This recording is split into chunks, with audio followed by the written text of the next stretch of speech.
বিকালের নাস্তায় ঝটপট বানিয়ে নিই সুস্বাদু মালপোয়া পিঠা বা তেলের পিঠা। হ্যালো ভিউয়ার্স, আসসালামু আলাইকুম। Welcome back to আসফিস kitchen.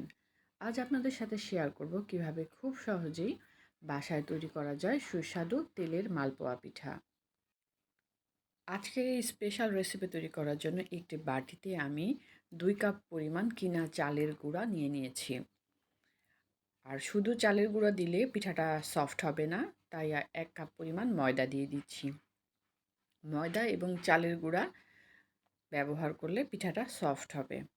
এবার এখানে 1 চামচের মতো লবণ দিয়ে দিচ্ছি। কিছু পরিমাণ লবণ দিলে ভালো হবে। আর 1 কাপ পরিমাণ দুধ দিচ্ছি।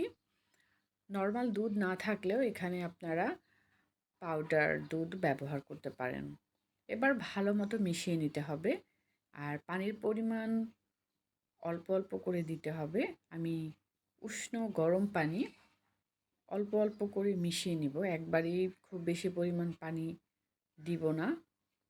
দিয়ে ব্যাটারটা রেডি করে নিব। খুব বেশি ঘন বা খুব বেশি পাতলা হবে না। ব্যাটার খুব ভালো মতো মেশানোর উপরে কিন্তু পিঠা ভালো হওয়া নির্ভর করে। তাই ব্যাটারটা খুব ভালো করে মিশিয়ে নিতে হবে যতক্ষণ পর্যন্ত না মিশে যায়। এবার এখানে দিতে হবে চিনি। 1 কাপ পরিমাণ চিনি ব্যবহার করছি। গুড় দিয়ে এই পিঠাটা তৈরি করলেও ভালো হয়। গুড় না থাকলে চিনি দিয়েও করতে পারেন, তবে চিনি দিয়ে করলে পিঠাটা একটু সাদা হবে।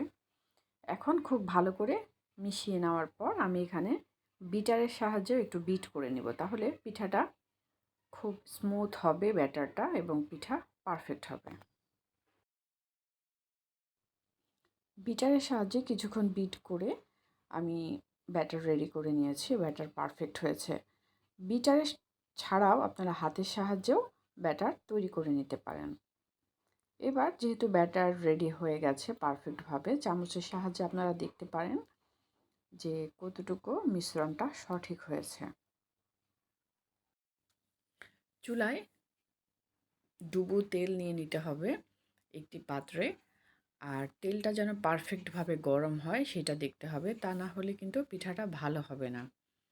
অনেক সময় প্রথম পিঠাটা ভালো হয় না। ব্যাটার পারফেক্টভাবে রেডি হয়ে গেছে, এভাবে দেখতে পারেন নাড়াচাড়া করে। যেহেতু ব্যাটার রেডি হয়ে গেছে, তেলও পারফেক্টভাবে গরম হয়ে গেছে, আমি এখানে 1 চামচ পরিমাণ ব্যাটার দিয়ে দিচ্ছি তেলের মধ্যে। তেল গরম হলে কিন্তু বোঝা যাবে।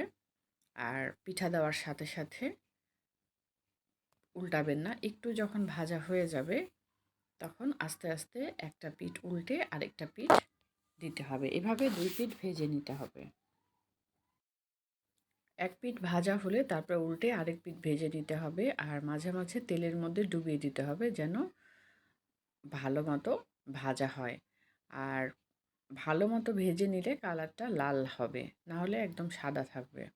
এভাবে এই পিঠ ওপিঠ যখন 2 পিঠ ভালো মতো ভাজা হয়ে যাবে এবং কালারটা চেঞ্জ হয়ে যাবে, কিনার দিকে অনেকটা লালচে হয়ে আসবে, এই মুহূর্তে আমরা ছিদ্রযুক্ত একটি চামচের সাহায্যে তুলে নিব। তাহলে তেলটা নিচে পড়ে যাবে আর পিঠাটা আমরা কিছুক্ষণ রেখে পিঠাটা একটু পছন্দ মতো ডিশে সার্ভ করে নেব।